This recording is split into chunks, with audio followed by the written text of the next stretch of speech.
Good morning. तैयारी कैसी चल रही है आप लोगों की? आशा करते हैं अच्छी चल रही होगी। और ये टेस्ट है, 5 क्वेश्चन पॉलिटी से हैं और 5 क्वेश्चन आपको अ, हो सकता है जियोग्राफी पूरा हो या फिर 2-3 क्वेश्चन जियोग्राफी के नदियों से रहेंगे और बाकी और किसी सब्जेक्ट मतलब साइंस से मिला के रहेंगे। मतलब कुल 10 क्वेश्चन आपको करवाने हैं।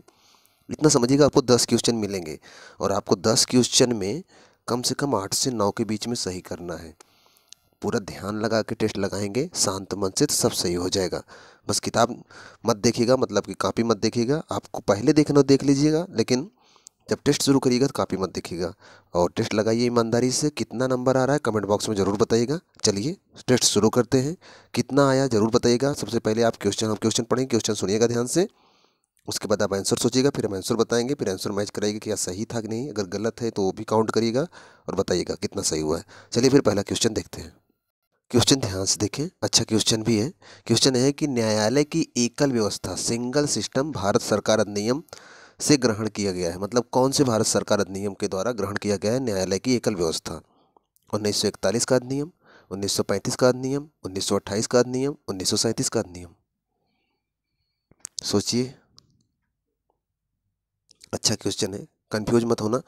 चलिए आंसर बताते हैं आपको। यहाँ पर जो ऑप्शन बी है ये सही है। 1935 के अधिनियम के द्वारा ही 1937 में एक फेडरल कोर्ट की स्थापना हुई थी। आपको पता है, ये बताया गया था। तो 1937 का अधिनियम नहीं था, 1937 में कोर्ट बनाया गया था। यहाँ अधिनियम पूछा गया था, अधिनियम 1935 वाला था। और इतना जानते रहिएगा कि अपने देश के संविधान में ढेर सारा हिस्सा 1935 के अधिनियम से वही ले कॉपी कर लिया गया है। तो 1935 का अधिनियम बहुत इंपॉर्टेंट है, इसको याद रखिएगा। इसी का ढेर सारा हिस्सा अपने संविधान में शामिल किया गया है। उसी का ही अधिनियम से सर्वोच्च न्यायालय जो हमारे यहाँ 1950 में बना था उसी का ही था, लेकिन वो पहले 1937 में फेडरल कोर्ट के नाम से जाना जाता था। ये सब चीज़ें आपको बताई गई हैं। तो यहाँ पर ऑप्शन बी सही है। चलते हैं नेक्स्ट क्वेश्चन पर। क्वेश्चन ध्यान से एकांत होकर सुनेंगे तभी उसको समझ में आएगा, नहीं तो जल्दी में गड़बड़ हो जाएगा। क्वेश्चन है, भारत भी अमेरिका की तरह कैसा प्रदेश है? ये जो भारत है अमेरिका की तरह कैसा प्रदेश है? संघीय है, एकल है, दोनों है, केवल दूसरा सही है? ये कह रहा है। तीन चारों ऑप्शन में क्या सही है? चलिए सोच लिए होंगे, हम आपको आंसर बताते हैं। यहाँ पर ऑप्शन ए सही है। जिस तरह से अमेरिका भारत संघ ही है, भारत राज्यों का संघ है, वैसे अमेरिका भी अब राज्यों का संघ हो गया है। पहले वो परिसंघ था, अभी संघ है। तो ऑप्शन ए है, ये सही है कि भारत भी अमेरिका की तरह एक संघीय प्रदेश है। मतलब जैसे अमेरिका कई राज्यों से मिलकर, अमेरिका में इस टाइम 51 राज्य हैं, वैसे ही भारत में भी इस समय 28 और 8, 28 राज्य, 8 केंद्र शासित प्रदेश है ना, ऐसे है। तो ध्यान रखना, भारत भी अमेरिका की तरह है। और अमेरिका सबने बहुत सारी व्यवस्थाएं लिया है। तो अमेरिका सबने क्या लिया है? राष्ट्रपति का पद भी लिया है, उपराष्ट्रपति का भी पद लिया है। और राष्ट्रपति की स्थिति ब्रिटेन की तरह है और राष्ट्रपति का निर्वाचन हमने कहाँ से लिया है? आयरलैंड से लिया है। तो अमेरिका सबने बहुत सारी व्यवस्थाएं ले रखा है, ब्रिटेन से भी बहुत सारी व्यवस्था। ब्रिटेन का क्या, 1935 का नियम तो ब्रिटेन से ही आया था। चलिए यहाँ पर ऑप्शन ए सही है। चलते हैं नेक्स्ट क्वेश्चन पर। क्वेश्चन ध्यान से देखें, क्वेश्चन अच्छा है। भारत के उच्चतम न्यायालय सुप्रीम कोर्ट की बात हो रही है। सुप्रीम कोर्ट का उद्घाटन कब किया गया था?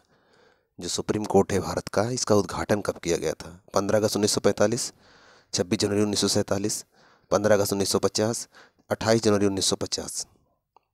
पिछली बार भी हम बताए थे, पिछला वीडियो जो पड़ा था 2 दिन पहले उसमें भी बताया गया था, इसलिए गलत तो नहीं होना चाहिए। सोचिए। चलिए आंसर बताते हैं आपको। यहाँ पर ऑप्शन डी सही है। 28 जनवरी 1950 को भारत का जो सर्वोच्च न्यायालय था इसका उद्घाटन किया गया था। तो याद रखना, इंपॉर्टेंट है। ठीक, चलते हैं नेक्स्ट क्वेश्चन पर। और 15 अगस्त को क्या हुआ था? ये 45 नहीं, अगर ये 15 अगस्त 47 होता तो क्या होता? भारत आज़ाद हुआ था। और ये 28 जनवरी 1950 है। अच्छा, 26 जनवरी 1950 को क्या हुआ था बताइए? 26 जनवरी 1950 को याद है? 26 जनवरी 1950 को संविधान को पूरी तरह से लागू कर दिया गया था। भारत पूरी तरह से गणतंत्र हो गया था। ध्यान है ना, 26 जनवरी को गणतंत्र दिवस मनाते हैं और 15 अगस्त को स्वतंत्रता दिवस मनाते हैं। याद रखना इस सबको। कभी कभी कंफ्यूज हो जाते हैं, हमारे नेता लोग तो अक्सर कंफ्यूज हो जाते हैं। वो मना रहे होते हैं गणतंत्र दिवस 26 जनवरी को, बोलते हैं स्वतंत्रता दिवस। कभी कभी मना रहे होते हैं स्वतंत्रता दिवस, बोलते हैं गणतंत्र दिवस। वो कंफ्यूज रहते हैं, जानते ही नहीं, कभी स्कूल भी नहीं गए रहे होते। उनको बताने वाला कोई होता नहीं, जो भी मन में आता है बक देते हैं, उनसे क्या। लेकिन आप लोग तो पढ़े लिखे हो, इतना ध्यान रखना गणतंत्र दिवस कब होता है, स्वतंत्रता दिवस कब होता है। तो यहाँ पर ऑप्शन डी सही था। चलते हैं नेक्स्ट क्वेश्चन पर। आइए अगला क्वेश्चन देखते हैं। क्वेश्चन ध्यान से देखें, गड़बड़ नहीं होना चाहिए। क्वेश्चन है, उच्चतम न्यायालय ने किस देश के प्रीवी काउंसिल का स्थान ग्रहण किया था, जो अब तक अपील का सर्वोच्च न्यायालय था। तो उच्चतम न्यायालय ने किस देश के प्रीवी काउंसिल का स्थान ग्रहण किया था, जो अब तक का अपील का सर्वोच्च न्यायालय था? अमेरिका, ब्रिटेन, रूस, आयरलैंड।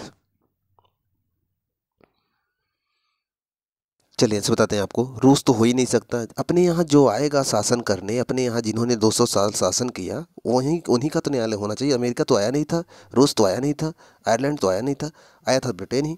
इसी ने यहाँ न्यायालय बनाया था, याद होगा 1773 में वारेन हेस्टिंग ने बनाया था, याद है। उसके बाद तो फिर न्यायालय बनने शुरू हुए थे। तो 1937 में फेडरल कोड बनाया गया था, तो 1950 में उसे सर्वोच्च न्यायालय बना दिया गया। तो किसने शुरू किया था? ब्रिटेन ने शुरू किया था। सिंपल सा क्वेश्चन है, यहाँ कौन सा बहुत टफ क्वेश्चन था? तो ऑप्शन बी सही है। चलते हैं नेक्स्ट क्वेश्चन पर। ये क्वेश्चन थोड़ा सा टफ हो सकता है आपके लिए, ध्यान से अगर पढ़े होंगे तो नहीं गड़बड़ होगा। क्वेश्चन है, उच्चतम न्यायालय के गठन, स्वतंत्रता, न्याय क्षेत्र, शक्तियां, प्रक्रिया का उल्लेख संविधान के भाग 5 में और कितने अनुच्छेदों के बीच में है? अनुच्छेद का ऑप्शन है 124 से 147, 138 से 163, 104 से 118, 129 से 149। सोचिए। चलिए आंसर बताते हैं आपको। यहाँ पर ऑप्शन ई सही है। आपको बताया गया था संविधान के भाग 5 अनुच्छेद 124 से 147 के बीच में सर्वोच्च न्यायालय है। और 148 में क्या था? अनुच्छेद 148 में क्या था? CAG, कैग, नियंत्रक महालेखा परीक्षक था, याद होगा आपको। 48 से 151 तक और 152 से राज्यपाल शुरू हुआ था। तो ये ऑप्शन ई सही है। 124 से 147 के बीच में सर्वोच्च न्यायालय के बारे में बहुत सारे प्रावधान जो थे वो सब के सब यहीं दिए गए हैं। तो ऑप्शन ए सही था। तो यहाँ पर 5 क्वेश्चन पॉलिटी के हम कंप्लीट कर लिए हैं। अब 5 क्वेश्चन हम नदियों को, और हो सकता है साइंस का 1-2 क्वेश्चन मिला लेंगे। 5 क्वेश्चन वहाँ से देखेंगे। उसके बाद ये 10 क्वेश्चन में आपने कितना सही किया बताइएगा जरूर कमेंट बॉक्स में। चलिए फिर 5 क्वेश्चन आगे के देखते हैं। साइंस इस टाइम ज्योग्राफी भी तो आप पढ़ रहे हो। चलिए ज्योग्राफी का क्वेश्चन है, देखिए पहला क्वेश्चन ज्योग्राफी वाला। पहला मतलब 5 क्वेश्चन हम देखेंगे, क्योंकि 5 क्वेश्चन हम पॉलिटी के देख चुके हैं। अभी आगे 5 क्वेश्चन और देखने हैं, कहीं से भी होंगे, आपको 5 क्वेश्चन हल करने हैं। तो एक क्वेश्चन देखिए यहाँ पर, जब नदी मैदानी क्षेत्रों में प्रवेश करती है तो वह मोड़दार मार्ग पर बहने लगती है, जिन्हें क्या कहा जाता है? ऑप्शन है, मोड़ कहा जाता है, वक्रता कहा जाता है, वक्र कहा जाता है, विसर्प कहा जाता है। ध्यान दीजिएगा, ये शब्द आप सुने होंगे कई बार, गलत नहीं होना चाहिए। चलिए आपको आंसर बताते हैं। यहाँ पर ऑप्शन डी सही है, विसर्प कहते हैं। ध्यान रखिएगा, मैं बताता हूँ। जब ऊंचाई से नदियाँ आती हैं, तेजी से अपनी घाटी को काटते हुए आती हैं। जब नीचे आ जाती हैं, जैसे समतल मैदान पे, जब ऊंचाई से आती तेजी से चली जाएंगी, लेकिन जब समतल मैदान पे आ जाती हैं तो नदियों से चला नहीं जाता, फिर वो रेंगने लगती हैं ऐसे। विसर्प मतलब सर्प की भांति ऐसे रेंगते रेंगते चलती हैं ना, तो नदियों का विसर्प बोला जाता है इसे। अक्सर आप नदियों को देखते होंगे, जैसे आपके घर पर भी पानी का गिलास गिर जाए तो पानी कैसे ऐसे रेंगते रेंगते जाता है फर्श पर। तो ये जो रेंगते रेंगते जाते हैं ना, इसे पानी का विसर्प बोला जाता है। तो नदियाँ भी विसर्प करती हैं। पानी की छोटा सा आपका हिस्सा आपके घर पे दिखता है तो वो भी दिख जाता है, नहीं तो नदियाँ जो हैं वो विसर्प करती हैं। यही कारण है कि नदी का मार्ग तिरछा होता है, यही कारण है कि नदियाँ सीधी नहीं होती हैं। आप देखो किसी भी नदी का रास्ता देखो, हमेशा ऐसे घूम के तिरछा होके गई होंगी। क्यों? क्योंकि वो विसर्प करती है। और दूसरी बात, एक बात और जानते रहेगा, आपको बताया गया होगा कि जो आपका गोलार्ध है, उत्तरी गोलार्ध और दक्षिणी गोलार्ध, ऊपर का उत्तरी गोलार्ध बोला जाता है, नीचे दक्षिणी गोलार्ध बोला जाता है। तो उत्तरी गोलार्ध में जो नदियाँ होती हैं अपने दाहिनी तरफ ज़्यादा विसर्प करती, ज़्यादा मुड़ती हैं दाहिनी तरफ, अपने दाहिनी तरफ ज़्यादा धक्का करती हैं। और जब दक्षिणी गोलार्ध में बहती है तो अपने बाएं तरफ ज़्यादा धक्का करती हैं। कहने का मतलब ये है, अगर नदी ये ऐसे बह रही है ना, तो इसका दाहिना इधर पड़ेगा, तो ये अपने दाहिनी तरफ ज़्यादा धक्का करेगी, फिर इधर आएगी, फिर इधर धक्का ज़्यादा करेगी। तो मतलब ये है कि नदियाँ अपने दाहिनी तरफ ज़्यादा धक्का करती हैं उत्तरी गोलार्ध में, और अपने बाएं तरफ ज़्यादा धक्का मारती हैं दक्षिणी गोलार्ध में। तो इसकी वजह से कटाव होता है, झीलें भी बनती हैं ऐसे। तो झीलों का टॉपिक है, वो झीलों में बताया जाएगा। ऐसे गोखुर झील भी बनता है इसी तरीके से, तो वो बाद में देखा जाएगा। बस इतना जानते रहिएगा कि नदियाँ विसर्प करती हैं कहाँ? मैदानी भागों में। तो यहाँ पर ऑप्शन डी सही होगा। चलते हैं नेक्स्ट क्वेश्चन पर। क्वेश्चन ध्यान से देखें, अच्छा क्वेश्चन है, ये भी क्वेश्चन है। और ये सब क्वेश्चन बहुत सरल होते हैं, समझे रहो तो यहाँ कुछ रटना नहीं होता। कह रहा है क्वेश्चन कि नदी की तरुणावस्था, तरुणावस्था में कौन सी प्रक्रिया होती है? जब नदियों की तरुणावस्था होती है, तरुणावस्था होती है, तो कौन सी प्रक्रिया होती है? घाटी का चौड़ा करना, नदी का कायाकल्प करना, घाटी को गहरा करना, टेढ़े मेढ़े बहना। सोचिए। चलिए आपको ऐसे बताते हैं। यहाँ पर ऑप्शन सी सही है, घाटी को गहरा करना। ध्यान से मेरी बात सुनिएगा, बहुत सारी चीज़ें यहाँ क्लियर हो जाएंगी। जब नदियाँ ऊंचाई से गिरती हैं, नदियों की अवस्थाएं होती हैं। नदियों का जन्म कहाँ से होगा? जहाँ से नदियाँ बनना शुरू होती हैं, वो जन्म वाला स्थान है। और जब बनेगी कहाँ से? ऊंचाई पर से बनेगी। उसके बाद जब वो नीचे गिरती हैं, ऊंचाई से गिरती हैं, अब ऊंचाई से अगर नदियाँ नीचे गिरेंगी, तेज़ी से नीचे गिरेंगी, उनको दाएं बाएं नहीं घूमना है, क्योंकि वो नीचे जानी तेज़ी से नीचे जाती हैं, तो अपनी घाटी में गड्ढा करती हुई जाती हैं। आप देखो कभी जब आपके आसपास कहीं पर भी बारिश में ऊंचाई से पानी गिर रहा होता है, तो वहाँ पर एक गड्ढा, नुकीला गड्ढा करते हुए वहाँ से पानी नीचे गिरता है। उसके बाद जब आपके समतल एकदम मैदान में आ जाती है वही पानी, तो आराम से रेंगते हुए चलता है, ऐसे देखे होगे। तो वही जब नदियाँ तेज़ी से गिरती हैं ऊंचाई से, तो उस अवस्था को देखो, जहाँ से निकली उसे जन्मावस्था बोला गया। उसके बाद जब वो तेज़ी से अपनी घाटी को गहरा हुआ करते हुए तेज़ी से आगे बढ़ती हैं, तो उसे तरुणावस्था, मतलब बोला जाता है कि नदियाँ अभी बहुत जवान हैं। जैसे जवान बच्चे, जवान लोग बहुत तेज़ी से काम करते, बहुत तेज़ी से भागते हैं, दौड़ते हैं, हर काम करते हैं, वैसे ही नदियाँ जब जवान होती हैं तो बहुत तेज़ी से चलती हैं। और अब नदियों में तो कोई उम्र तो चलती नहीं, उनका जवान और बुढ़ापा कहाँ से आएगा? वो ऊंचाई से हैं कि समतल मैदान पे हैं? समतल मैदान पे होंगे तो आराम से रेंगेंगी, मतलब जैसे बूढ़े लोग आराम से चलते हैं वैसे रेंगेगी, तो उससे बोलता है विसर्प करना। तो नदियाँ उस समय बूढ़ी हो जाती हैं, एक प्रकार से कह सकते हो आप। ठीक, जन्म मतलब जहाँ से वो निकली हैं। और घाटी को जब गहरा करके तेजी से आगे बढ़ती है, तो उसे बोला जाता है तरुड़ा अवस्था, मतलब नौजवानी की अवस्था, एकदम जवानी की अवस्था। ये बात क्लियर हो रही ना? तो तरुणावस्था में क्या करती हैं वो? अपने घाटी को गहरा करती हैं। ऑप्शन सी सही है। हाँ, कुछ क्वेश्चन यहाँ से और समझिएगा। हिमालय क्षेत्र से जो नदियाँ निकलती हैं, हिमालय, जम्मू कश्मीर के क्षेत्र में हिमालय पड़ेगा ना, जानते हो आप? जम्मू कश्मीर, उत्तराखंड, सिक्किम, इधर के क्षेत्र में हिमालय पड़ेगा। हिमालय में बहुत बड़े बड़े पत्थर हैं। हिमालय का निर्माण तो आपको बताया गया, हिमालय कैसे बना था।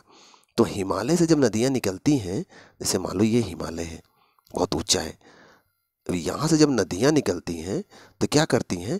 अपने साथ कंकड़ पत्थर काट के तेजी से उनको अपने साथ लुढ़काते हुए लाती हैं।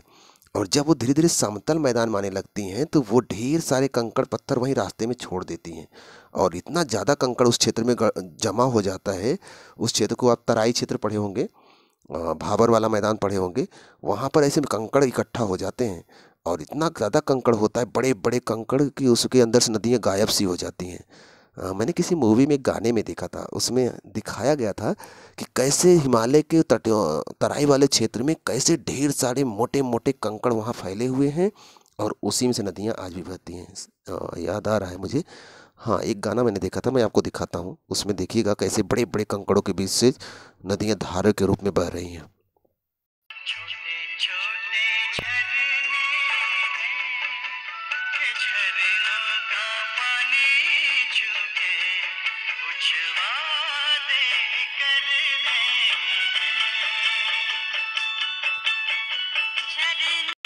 ये सॉन्ग आप पहले भी देखे होंगे। और यहाँ देखिए कितना बड़े बड़े पत्थर नदियाँ काट के लाई, जैसे सिंधु नदी हुई, गंगा नदी हुई, सतलज नदी हुई, ये नदियाँ ना ऐसे बड़े बड़े पत्थर काट काट के ला के रास्ते में गिरा लेती हैं, और उसी के बीच से वो गुजरती हुई हैं। और जैसे जो गाना आपने देखा था, ये गाना आप देखे होंगे, एक मूवी था, राम तेरी गंगा मैली हो गई, उसमें ये गाना फिल्माया गया था। इसका शुरू वाला पार्ट आप नहीं देखे होंगे।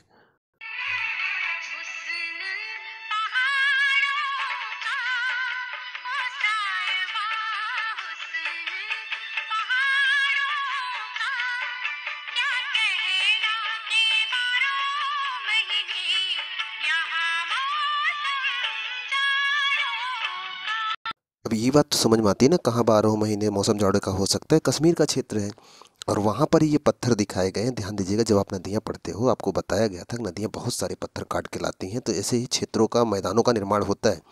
तो एक बात तो जानते रहिएगा, जब नदियाँ ऊपर से गिरती हैं तो वो अवस्था तरुणावस्था होता है, और जब नदियाँ बूढ़ी हो जाती हैं, मतलब मैदान में आती, तो उनको बूढ़ा, मतलब वो बूढ़ी हो जाती हैं, और बूढ़ापन जो आता है उसमें वो नदियाँ नदियाँ टेढ़े मेढ़े बहती हैं, उसे विसर्प बोलते हैं। ध्यान रखिएगा, जब तरुणावस्था में होते हैं तो घाटी को गहरा करके आगे बढ़ती हैं, तो ऑप्शन सी सही है। चलते हैं नेक्स्ट क्वेश्चन पर। अब एक क्वेश्चन बताइए, गड़बड़ नहीं होना चाहिए, बहुत चीज़ समझाए हैं। तरुणावस्था में नदी अपर्दन का विशिष्ट लक्षण निम्नलिखित में से कौन सा हो सकता है? तरुणावस्था में नदी अपर्दन का विशिष्ट लक्षण कौन सा हो सकता है? ऑप्शन है चाप झील, ऑप्शन दूसरा है महाखड्ड मतलब गार्ज, ऑप्शन ती है अंतरघाटी, ऑप्शन डी है कटा किनारा कटबैंक। सोचिए। चलिए ऐसे बताते हैं आपको, यहाँ पर ऑप्शन बी सही है। महाखड्ड मतलब जब नदियाँ काटने लगती है ना, तो गड्ढा करने लगती है, उसे गार्ज बोलते हैं। जैसे सिंधु गार्ज ऐसे बना है वी आकार का, मतलब ऊपर से काटते काटते नीचे चली गई बहुत नीचे तक। जैसे दिहांग गार्ज ब्रह्मपुत्र नदी बनाई है, तो ये जो गार्ज होता है ना इसे घाटी बोलते हैं। तो ये बना है जम्मू कश्मीर में, दिहांग गार्ज अरुणाचल प्रदेश में बना हुआ है। तो उसे गार्ज या फिर महाखड्ड बोलते हैं, जब तरुणावस्था में होती है तब ये बनता है। तो ऑप्शन बी सही है। चलते हैं नेक्स्ट क्वेश्चन पर। चलिए 2 क्वेश्चन और रह गए हैं, देख लीजिए 5 क्वेश्चन इधर कंप्लीट हो जाए। क्वेश्चन है वैनगंगा और पैनगंगा किसकी सहायक नदियां हैं? गोदावरी, कृष्णा, गंगा, झेलम। सोचिए ये वैनगंगा और पैनगंगा किसकी सहायक नदियां हैं? बताया गया आपको, गलत नहीं होना चाहिए। चलिए आंसर बताते हैं आपको, यहाँ पर ऑप्शन ए सही है, गोदावरी की सहायक नदी है वैनगंगा और पैनगंगा। चलते हैं नेक्स्ट क्वेश्चन पर। क्वेश्चन लास्ट क्वेश्चन है आज का, ध्यान से देखिएगा गड़बड़ ना हो। भारत की सबसे लंबी नदी जिसका उद्गम और मुहाना दोनों भारतीय क्षेत्र में स्थित है, कौन सी है? गंगा, गोदावरी, ब्रह्मपुत्र, नर्मदा।